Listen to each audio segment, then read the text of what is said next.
dan mati dikuasai oleh lidah. Siapa suka menggemakannya akan memakan buahnya. Manusia boleh memvonis, tetapi kuasa firman Tuhan mengubah kemustahilan menjadi mujizat. Bagaimana akhir cerita dan perjuangan Ibu Jacqueline bersama keluarga? Saya dilempar lagi ke saya, kasihkan ke mamanya lagi. Begitu Kak, mainan cuma begitu aja, main boneka. Tiba-tiba istri saya itu bisa ngomong, yang denger anak saya. Oke. Apa kata pertama yang terucap? Apa nak waktu itu nak?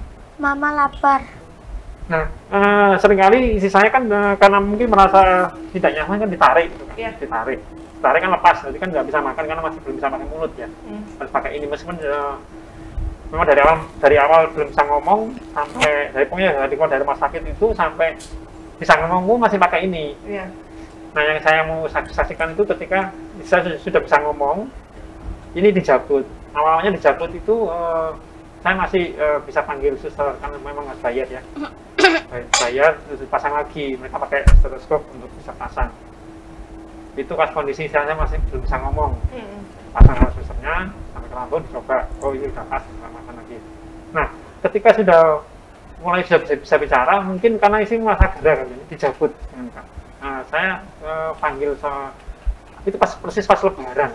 Iya. Nah, lebaran kan ya susternya kan apa itu sholat dulu, nggak bisa, kemudian apa namanya juga punya pasien lain, terus saya dikasih temennya lagi. Jadi susternya ini sudah 2 kali, kalau salah 3 kali ke rumah, tapi karena ada pasien lain dikasihkan ke temennya, orang ibu-ibu datang ke rumah saya Kak. Nah, saya agak kagetnya itu ibu ini nggak pakai stetoskop. Aduh, saya agak ragu. Ini bisa masangnya pas apa nggak ke lambung? Karena kan ini kan sangat beresiko ya. Iya, apalagi ukurannya lumayan ya Pak. Panjang. Iya, panjang dan ukuran volume ininya. Ya, segini. Ya, ini 155-nya di sini. 155. Ya. Oke. 155. Jadi ini dari ini yang di luar untuk saya masukkan makanannya, dari sini kan bisa dibuka nih. Iya. Susu makanan pakai apa itu namanya? Suntikan itu yang pakai jarnya dilepas itu masuk sini. Oke. Dan ini kan nggak boleh ada udara masuk, karena kalau udara masuk kan saya bisa kembung. Iya. Nah, ini masuk itu saya diajar sama ibunya, Bapak harus berani masukin sendiri. Bu, saya ini nggak mengerti ya Bu, apa saya ajari ya, Bapak harus tega. Iya. Karena kasihan nih kalau Bapak setiap dalam sehari Ibu ngelepas ini sampai seringkali, bagaimana nanti Ibu?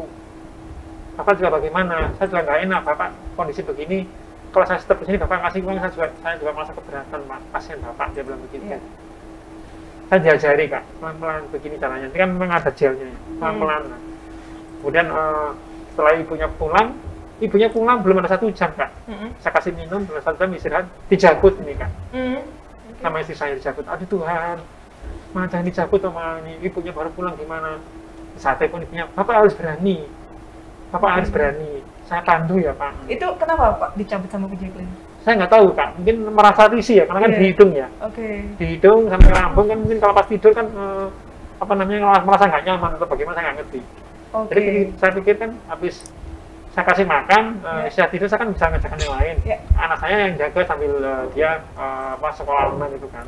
Mungkin pas anak saya juga pas lagi fokus, saya sudah mulai bangun dijabut.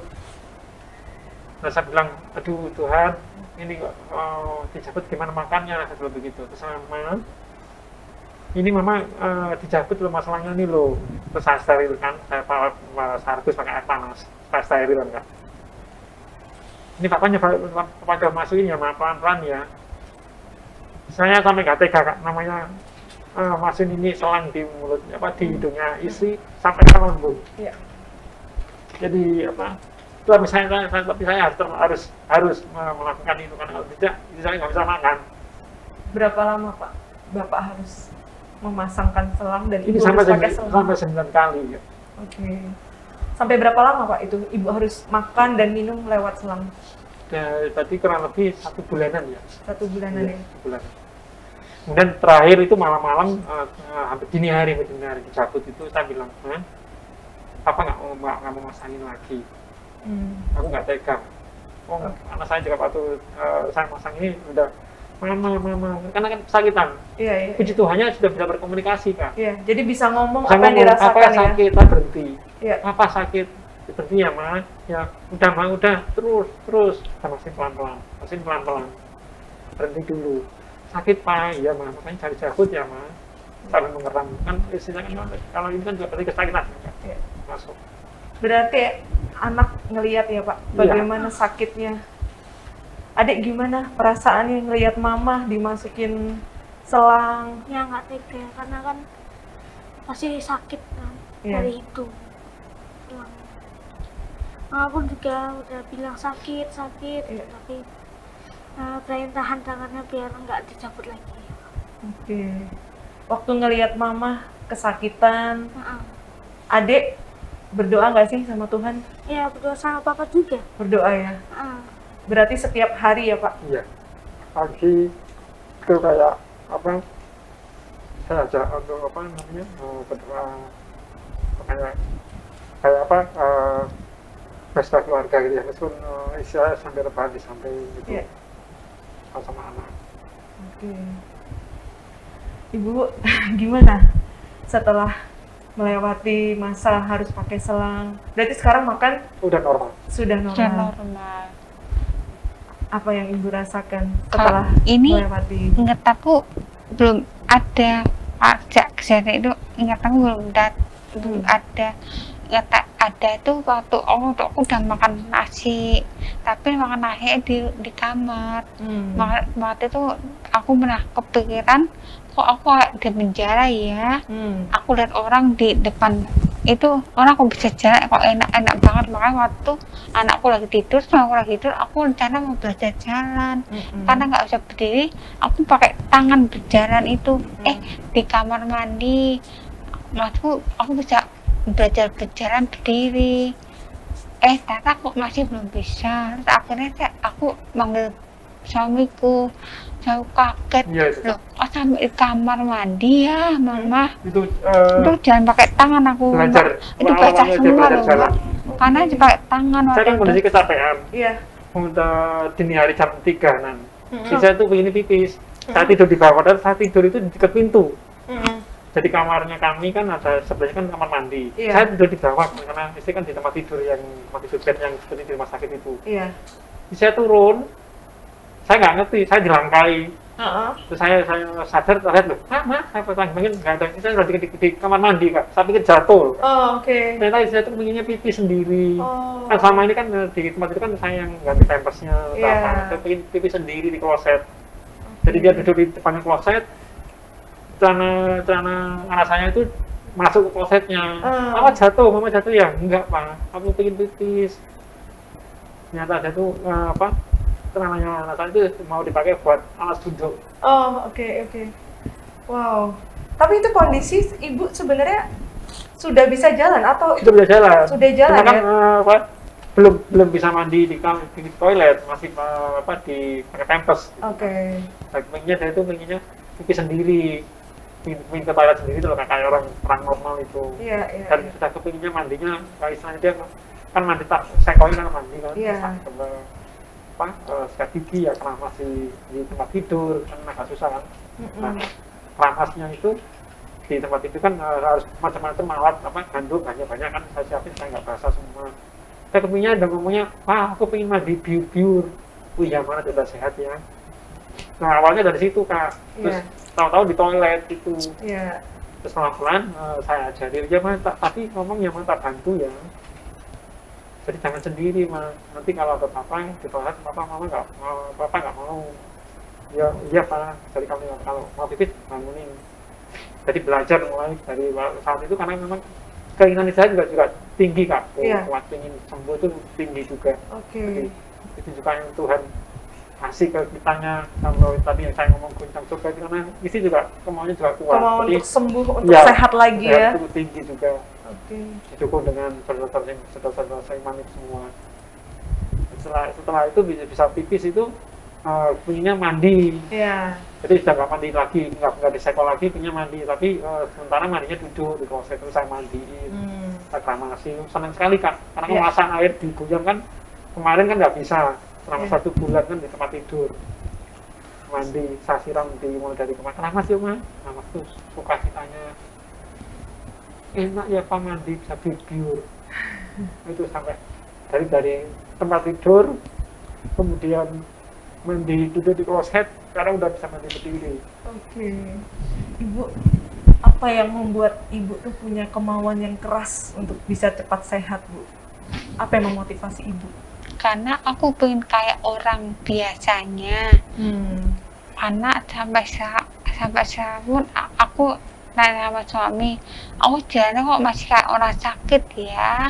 Aku mau sembuh, aku pengen mau sembuh kayak dulu lagi. Tapi gimana caranya ya? Harus sering latihan katanya bapak, harus sering latihan jalan katanya. Walaupun dulu aku berdiri aja dibantu jalan sama suami. Tapi puji Tuhan karena sering latihan itu udah berjalan, tapi jalan masih nggak kayak aku dulu Mbak. Dulu tuh aku kalau naik tangga itu gampang, jalannya itu lari bisa, loncat bisa, masih belum bisa. Tapi setidaknya aku bersyukurnya aku bisa jalan sendiri. Kalau dulu kan masih belum bisa. Terus dulu tuh aku kan dulu punya anjing satu. Itu aja ingatanku anjingku perempuan. Nah aku tanya suamiku, oh anjingku jadi perempuan ya Pak ya, kan anjing perempuan. Loh, siapa yang punya anjing perempuan? Anjing laki-laki. Terus makanya itu aku belajar ngangkat gendong anjingnya itu, walaupun dia kecil anjingnya. Terus pemini untungnya dia juga kalau pagi itu kalau suamiku lagi sibuk kerjaan ngurusin rumah, aku sama anjing itu belajar jalan pelan-pelan, walaupun nggak boleh jauh-jauh karena kan takutnya aku ini jatuh kan nggak ada yang ngerti. Dan makanya itu oleh karena itu aku aku tuh pengen segera sembuh kayak orang biasanya. Itu impianku, walaupun jalannya masih kayak orang sakit. Tetangga pun suka bilang, Bu masih sakit ya? Aku bilang enggak kok, aku udah sembuh, karena cita-citaku, keinginanku tuh aku bisa sembuh cepat. Walaupun dokter bilang 1 tahun, aku nggak mau 1 tahun, aku maunya segera sembuh bulan ini. Makanya setiap hari itu aku belajar, ini namanya buah apa ya, ini namanya sayur apa ya. Aku latihan. Pertama waktu anakku sekolah itu online itu, aku ikut dengerin itu sebenarnya bukan untuk ngecek anakku, tapi sebenarnya itu untuk aku belajar sendiri. Sekalian belajar ya Bu ya. Bukan untuk ngawasi anakku, enggak, tapi sebenarnya untuk aku belajar sendiri. Kalau Mbaknya tahu, aku tahu presiden kita itu Jokowi itu dari TV. Oh karena aku belajar, sering baca, karena itu aku pengen bisa sehat dulu lagi, bisa sehat lagi. Tujuan itu bukannya buat orang jadi susah, tapi aku pengen bantu orang lebih jadi gak susah. Rondi pun juga dibantu sama suami. Harapanku bulan depan aku udah bisa ngerjain kerjaanku dulu lagi, bisa sehat kayak dulu lagi. Walaupun dokter bilang setahun, aku nggak mau setahun Tuhan, karena kan aku punya Engkau Tuhan. Kalau orang bilang setahun, kalau kau bilang bulan depan, ya bulan depan. Aku yakin Tuhan nama Engkau bilang gitu. Baik. Sekarang Pak, bagaimana perkembangannya setelah kurang lebih 6 bulan ya sejak Ibu masuk rumah sakit pertama kali sampai sekarang? Waktu itu padahal dokter kan bilang 6 bulan itu minimal ya. Tapi lihat progresnya sampai sekarang gimana Pak? Progresnya sekarang masak udah bisa. Wow, sudah bisa masak ya? Bisa masak. Justru hitung-hitungan perkalian matematika anak saya, isi saya lebih pintar. Perkalian bisa, koma-koma coba aja kalau kalau mau dites perkalian. Boleh ya Bu? 2 kali 4 8. 3 kali 5 3 kali 5 15. 10 tambah 5 10 tambah 5 15. Tapi aku masih belum bisa nulisnya loh Mbak. bagusnya kurang bagus. Iya. Masih belum Biasanya masih kurang bagus. Jadi kalau 43,3 kali 7, berapa? Isi saya malah ngitung-ngitung gitu. Oke. Itu Untuk luar biasa. kemampuan menulis masih belum ya? Sudah bisa menulisnya, tapi nggak sebagus dulu. Iya, Harus oke. mulai dilatih ya. Sudah bisa nulis, Kak. Kalau di persentase berapa persen Pak perkembangannya? Saya boleh katakan dengan pertolongan Tuhan itu sudah sampai 85%. Wow. 15% ini hanya karena apa, Kak? Mengembalikan memori yang baru-baru ya. Iya. Yang lama-lama justru malah ingat. Oh, oke. Dulu aku kerjanya di sini loh, Pak. Ini malah ingat semua, Kak. Iya. Yang baru-baru ini malah ingat. Jadi hanya saya mendorong di situ untuk hal-hal yang baru. Iya. Buah yang baru ini jeruk, ini pepaya. Itu masih harus pelan-pelan. Ini jeruk ya, Mas, seperti ini. Ini pepaya, ini sayur rata. Tapi motong-motong udah bisa. Jadi kalau saya pas tugas luar kota, tugas ngurusin kerjaan, saya kan harus ngurusinnya di Klaten ini. Iya. Jadi anak sama istri masak. Berdua ya? Bikin mie, Wah. bikin telur Yang ceplok. simple Mbak masaknya. Iya, oke. Sudah kalau bukan Tuhan sudah tidak mungkin, Kak. Iya. Semuanya karena Tuhan. Satu hal yang kita bisa rasakan itu kalau bukan karena pertolongan Tuhan, nggak mungkin seperti itu progresnya ya. Iya, betul. Setuju. Tiap hari selalu berserah ya? Iya. Berserah dan berdoa. Pokoknya ya, saya sih punya prinsip jangan pernah menyalahkan Tuhan apapun yang terjadi buat yang kita alami ya. Iya. Karena kita sih sama sih kalau menyalahkan Tuhan kan gitu. Iya. Kita cuma bisa bersyukur karena saya tahu seperti hanya Ayub ya. Iya. Orang mereka-mereka yang jahat tapi Tuhan mereka yang baik. Itu aja saya ubahnya. Jangan pernah menyalahkan Tuhan. Oke. Syukuri apa yang terjadi. Karena pasti Tuhan punya rencana yang indah di balik itu semua. Iya. Meskipun sakit ya, Iya. sakit harus pengorbanan yang tinggi ya. Iya. Air mata dan apa itu tadi saya guncang surga itu Iya.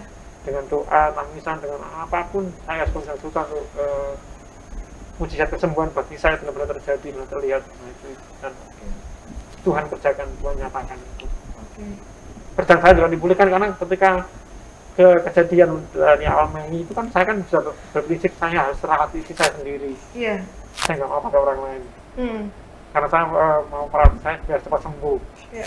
Dengan pertolongan Tuhan. Saya keluar dari pekerjaan. Secara manusia, saya dana nggak ada, Kak. Iya. Kemudian laundry istri saya jual 2. Oke. Berarti masih 2 ya lagi sekarang? Tinggal 1. Tinggal 1 yang benar? lainnya udah dijual duluan. Oke. Saya tinggal 1, itu kan paling dekat dengan rumah ya. Saya keluar dari pekerjaan karena saya fokus ke istri. Tapi semua Tuhan pelan-pelan kembalikan satu persatu. Kembalikan satu persatu. Memang meskipun tantangan masih ada, tapi tetap kita bersama Tuhan. Tuhan apa sih maunya? Kita berserah aja. Setiap pagi saya berdoa sama istri saya kalau pas pesta keluarga pagi. Justru sekarang istri saya lebih mengingatkan ke saya. Iya. Bangun pagi, tas apa, lu mah, tak cium gitu. Pagi mah, iya, Pak. Kita habis mama pipis dulu ya, terus cuci muka. Isa ngomong, Pak, yuk doa dulu. Oh iya, Pak. Oke. Tiap hari Isa ngomong. Tiap hari ya. Tapi jujur Pak, Bapak sebagai suami ya, apalagi kan anak juga masih perlu banyak bimbingan gitu ya. Secara manusia pernah merasa down nggak Pak? Kalau ya pasti ya Kak ya. Apalagi secara kalau melihat kondisi seperti itu, saya sudah jobless. Ya. Kemudian saya masih harus berjuang untuk rumah tangga, membiayai segala macam, masih banyak yang secara sampai saat diri sendiri saya nggak pernah ngurus. Sempat saya demam tinggi, saya sudah khawatir kena corona juga. Jadi pasti saya masuk rumah sakit kedua. Iya. Setelah dari Mia pulang demam tinggi masuk rumah sakit. Mungkin ternyata itu mungkin Tuhan punya mau, karena saya sudah terlalu capek. Saya sudah nggak memikirkan diri sendiri. Saya panas tinggi, saya masuk Siloam kan nggak boleh ditangani karena di ruang isolasi ya di lantai 7. Harus di PCR dulu. Selama 3 hari. Dan selama 3 hari pun saya juga demam tinggi. Oke. Jadi cuma saya makan, minum obat tidur, makan minum obat tidur begitu aja. Dan kalau di Siloam kan kalau mau mendampingi istri kan harus tes COVID juga. Iya. Habis panas tinggi hari keempat, hari kelimanya saya coba ini terus karena hasil PCR-nya ini kan negatif semua, jadi boleh dipindah ke ICU. Saya tes COVID, puji Tuhan negatif. Nah itu kan kalau secara manusia ya pasti down Kak. Jobless, pikiran fokus hanya ke istri dulu, bagaimana mundar mandir gitu, kemudian anak. Jadi kalau pas selama ada di perawatan di Siloam, anak saya malam saya tinggal sendiri di rumah. Sebelumnya nggak berani. Jadi mesti temani mamai kan, manja kan karena biasa kan anak laki ya. Terus saya kasih tahu, papa harus dampingi mama nak, supaya malam kalau ada papa bisa ada di sana. Kalau biasanya kan malam kan nggak bisa tidur mamanya. Jadi papa bisa dampingi gitu. Ya, anak saya tinggal sendiri di rumah. Nanti jam 4 pagi saya pulang sampai rumah, saya masak buat anak saya mandi, sudah bersih, saya tidur sebentar. Jam 10 saya udah balik lagi rumah sakit. Wow, luar biasa ya, Pak Bakti, Ibu Jacqueline gitu. Ibu gimana Bu perasaannya sekarang setelah 6 bulan sudah melewati hal yang tidak mudah ya? Tidak semua orang bisa melewati hal seperti itu. Pokoknya Mbak, semuanya kalau jadi sama dirimu jangan marah sama Tuhan. Tuhan tuh baik banget. Sama Tuhan nggak membantu kamu, bisa kamu mengalami yang nggak baik, jangan marah sama Tuhan. Karena satu hal, percaya sama Tuhanmu. Kan Tuhan nggak pernah tidur, itu aja. Aku selalu bersyukur, aku sampai sekarang bisa jalan, jalanku masih belum sempurna ini. Itu karena Tuhan bantu, bukan karena usahaku sendiri. Itu Mbak, jangan pernah sekalipun marah sama Tuhan itu. Itu aja. Ya, sahabat Bahana, sedikit saya cerita ya. Saya ketika pertama kali dihubungi untuk oleh seseorang gitu ya, saya sebut namanya Pak Wandi gitu ya, tentang kondisi Ibu Jacqueline, saya tidak terbayang kondisinya seperti ini gitu ya. Tapi ternyata ketika saya bertemu langsung dan saya cukup kaget gitu ya, dan bahkan saya ditunjukkan beberapa videonya dan juga foto-foto dokumentasinya. Nanti sahabat Bahana bisa buktikan sendiri. Kita lihat dokumentasi foto-foto Ibu Jacqueline ketika pertama kali masuk rumah sakit, keluar dari rumah sakit, dan kondisinya sekarang seperti apa. Saya sangat luar biasa ketika bertemu Ibu Jacqueline pertama kali. Beliau ini tadi untuk masuk ke dalam ruang studio ini harus naik ke lantai 3 dan itu butuh effort yang luar biasa. Dan saya melihat bagaimana pertolongan Ibu Jacqueline ini kepada Ibu Jacqueline dan juga Pak Bakti keluarga itu begitu luar biasa. Wow. Saya sangat diberkati dengan cerita Ibu Jacqueline. Ya, kembali Ibu Jacqueline dan juga Pak Bakti. Ada sesuatu nggak yang mau diceritakan lagi? Bagaimana Tuhan berkarya luar biasa? Apa yang Bapak lihat dari tangan Tuhan selama 6 bulan ini? Pasti kan tidak pernah terbayang ya? Ini akan datang gitu. Cuma apa ya? Nggak bisa diucapkan kata-kata kalau memang kita berserah sepenuhnya kepada Tuhan ya. Hanya bisa berkata bersyukur dan just praise the Lord, something like that. Kita bisa kata puji Tuhan. Tidak ada kata-kata lain selain memuji Tuhan ya, dengan keajaiban yang terjadi. Meskipun saya terus berdoa untuk Tuhan semakin sempurnakan kondisi saya. Ibu Jacqueline, ada yang mau disampaikan Bu? Bagaimana karya Tuhan itu begitu luar biasa selama 6 bulan ini? Ibu menyangka nggak sih bakal secepat ini loh Pak? Iya. Kalau saya itu udah dapat berkat Tuhan dari aku SMP. Dulu aku kalau ke luar negeri semuanya juga gratis Mbak. Karena menang dari lomba-lomba itu. Aku kerja pun aku ke luar negeri juga karena kemenangan itu. Aku pindah kota-kota karena kerjaanku juga. Oleh karena itu, kalau aku mengalami hal yang jelek ini pun, aku pernah bertanya Tuhan, kenapa aku mengalami ini ya? Tapi Tuhan berkata, dulu kan aku udah ngasih engkau berkat banyak. Oh iya Tuhan, oleh karena itu sekarang aku bukan waktunya untuk marah-marah ya Tuhan ya, karena anak aku yakin Engkau memberikan yang baik untuk aku. Makanya 6 bulan ini juga Tuhan beri yang bagus. Aku bisa untuk masak itu belajar Mbak.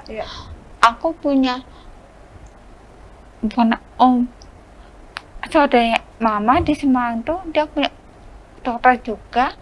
Dia inget-inget itu pokoknya masak jangan motong-motong loh ya, karena takutnya kalau itu motongnya kena ke tangan, itu kesadaranmu kan belum sempurna. Khawatir kalau kena tangan kamu luka nggak sadar. Aku bilang, oh aku bisa kena aku sendiri ya, aku pokoknya kalau masak harus sadar, pokoknya aku jalan harus sadar.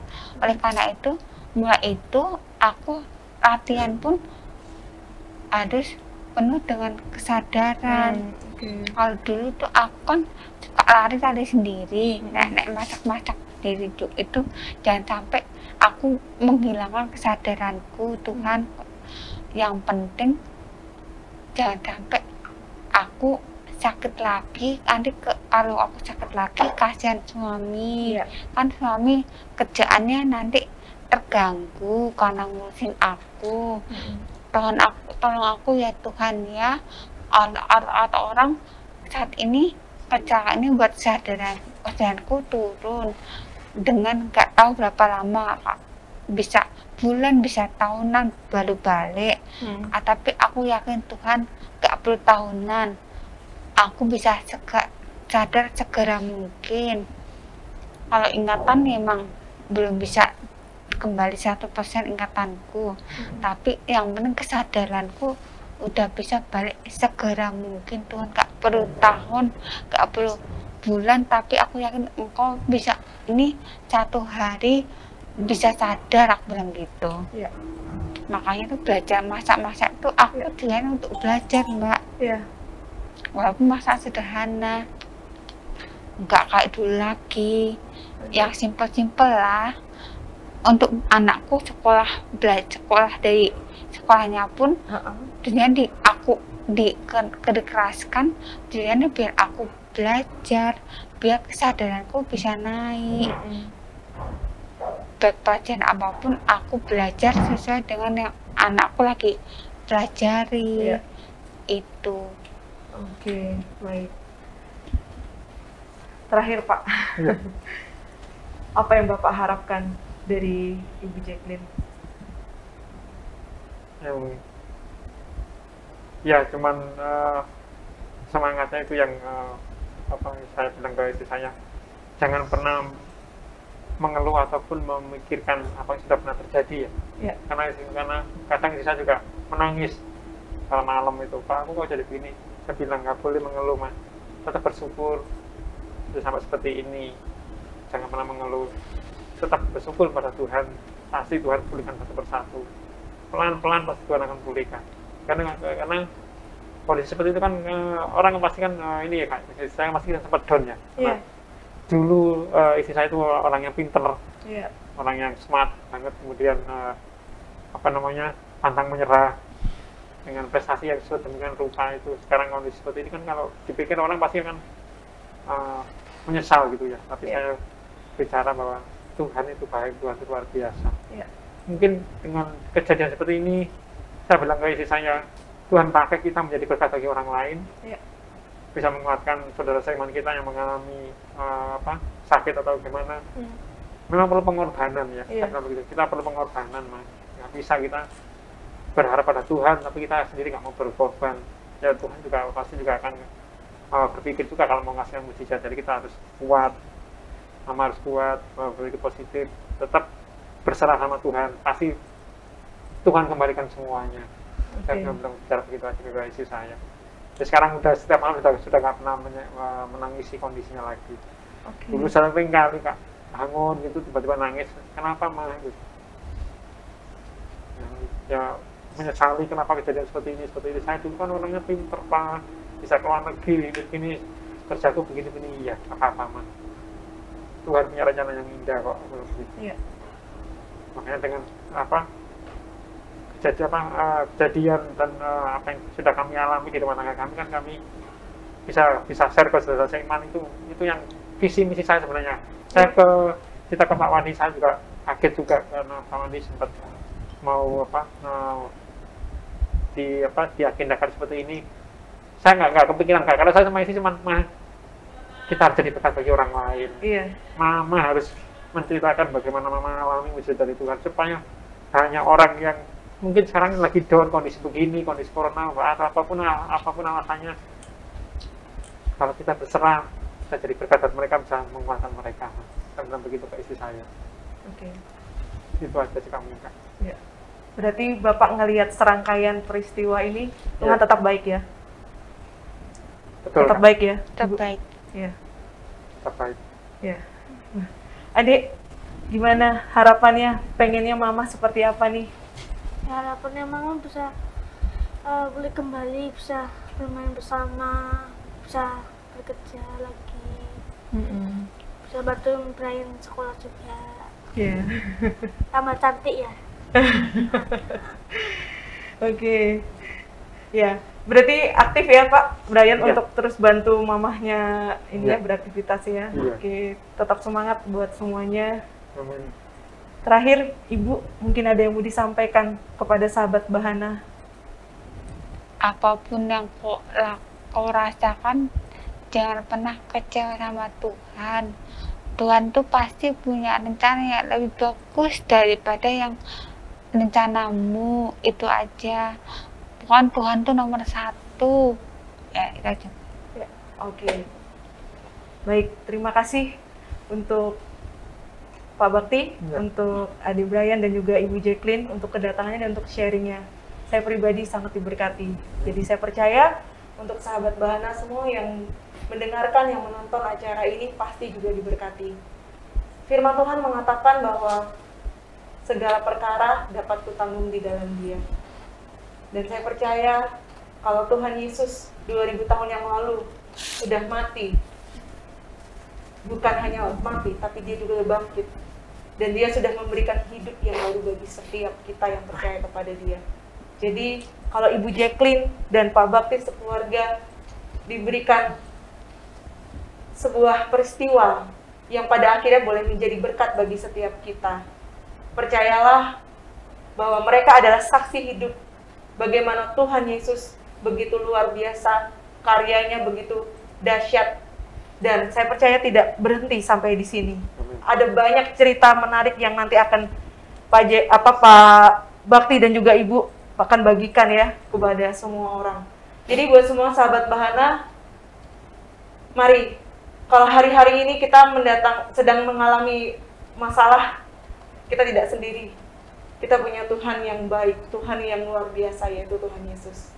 Segala perkara dapat kutanggung di dalam Dia. Dia mengizinkan masalah kita alami karena Dia punya rencana yang luar biasa dalam kehidupan kita. Ya, itu akhir kata dari obrolan kami.